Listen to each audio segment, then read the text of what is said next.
owes the Avengers an unpayable debt. You have fought for us, protected us, risked your lives. But while a great many people see you as heroes, there are some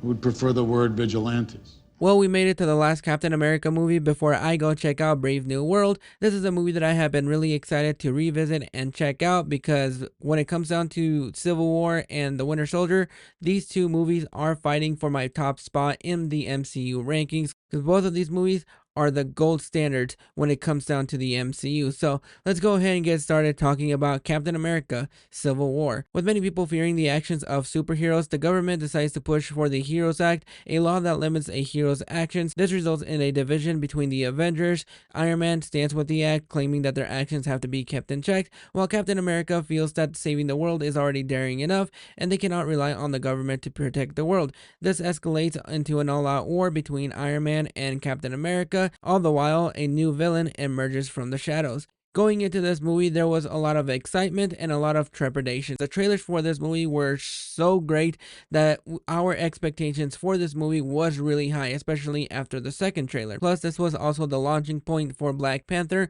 and the new Spider-Man. However, some trepidations came with this movie. When we see the roster between Team Iron Man and Team Captain America, this could have easily have been the Avengers 2.0, but thankfully, this movie begins with Captain America and it ends with Captain America. The Russo brothers come back to direct this movie after making their MCU debut with the Winter Soldier, and I'm pretty sure that after we went to go see this movie, we were probably rest assured that the Avenger movies were in good hands with the Russo brothers because they are the gold standards when it comes down to the MCU. They directed the 4 best MCU films to date, and I'm really excited to see what they're going to be doing with Doomsday and Secret Wars, but to me, they are the gold standards in making great comic book movies, but also they are the gold standards when it comes down to introducing characters and giving characters a great entrance. They took the best parts of the Winter Soldier and just pumped it up with adrenaline because this movie is a 2.5 hour of just pure action from beginning to end. When we begin the movie with a great action set piece at Lagos,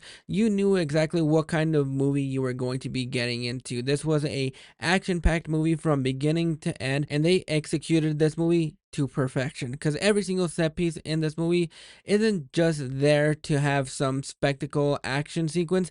There's a lot of raw emotions when it comes down to these action set pieces because you get where the characters are coming from. You have a wide range of characters from Black Panther to Vision, Widow, War Machine, Scarlet Witch, Hawkeye, Ant-Man, Bucky, Falcon. You have a lot of these characters that are fighting for different causes. You have one team that thinks they should be in check so the casualties aren't as high. Then you have the other team that thinks they shouldn't be in check just in case something else is happening on the other side of the world, and they can't go there because they are really restricted on what they're able to do if the Soviet Accords do come to pass. So on both sides, you can kind of see where they're coming from. Because even if you don't agree with Tony Stark in this movie that they should be kept in check, after he realizes that lives were ended when they finished their battle in Sokovia, he wants to keep that casualty to a low, and he feels like if they go out and start kicking ass, then more people die. But you also understand Cap's side, where if they're not kept in check and the casualties are a lot bigger when they're not around, and we saw what happened with Infinity War, then you can start to see both sides to a certain degree.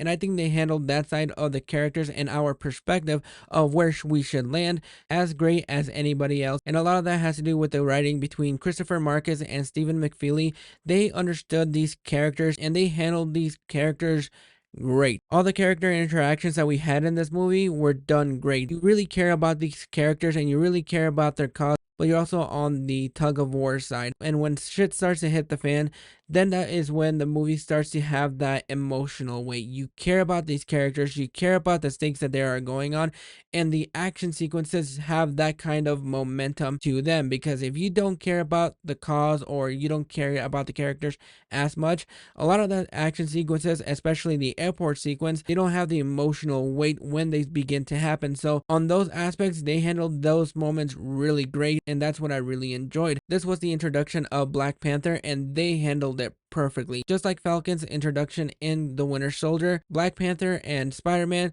in this movie are my two favorite introductions because we get the backstory of Black Panther before we get his standalone movie, so that once we go into that movie, we can already know exactly where he is in that point of time. We don't have to waste time with the origin story. We get flashes in the Black Panther movie, but in this movie, we see the death of his dad and we see him take on the Black Panther suit. Chadwick Boseman was made for this role. When they announced that he was going to be Black Panther at the 2014 event, I got really excited because 42 was my introduction to him, and I thought he was great as Jackie Robinson, and I wanted to see how they were going to handle Black Panther. Any scenes that he was in, he absolutely stole them, especially when it came down to the hand-on-hand combat moments between him and Bucky.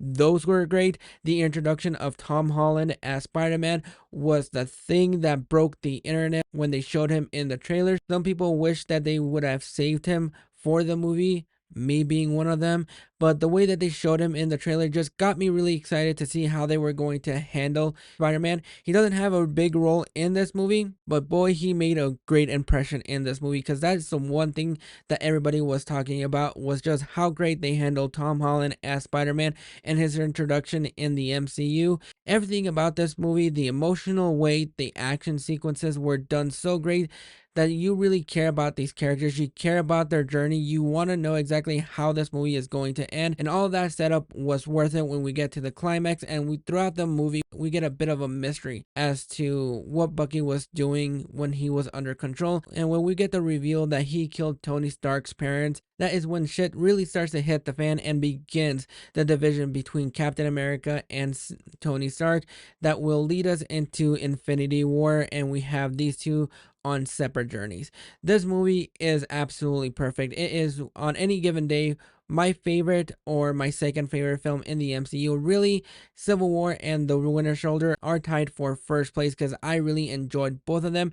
I still get the same excitement that I had when I first watched this movie back in 2016. This movie holds a very special place in my heart. When it comes down to Zemo, you can easily pluck him out of this movie and it wouldn't change a bit. I really like how they handled him in this movie. I think some people, that might have been a minor issue, but overall I really liked how they handled him in this movie, and I really love how they handled him in Falcon and the Winter Soldier. But those are my thoughts on Captain America Civil War. Let me know down in the comments if this is a movie that you love or if it's an overrated film. Go ahead and drop your thoughts in the comments below, and I'll catch you guys for the next video.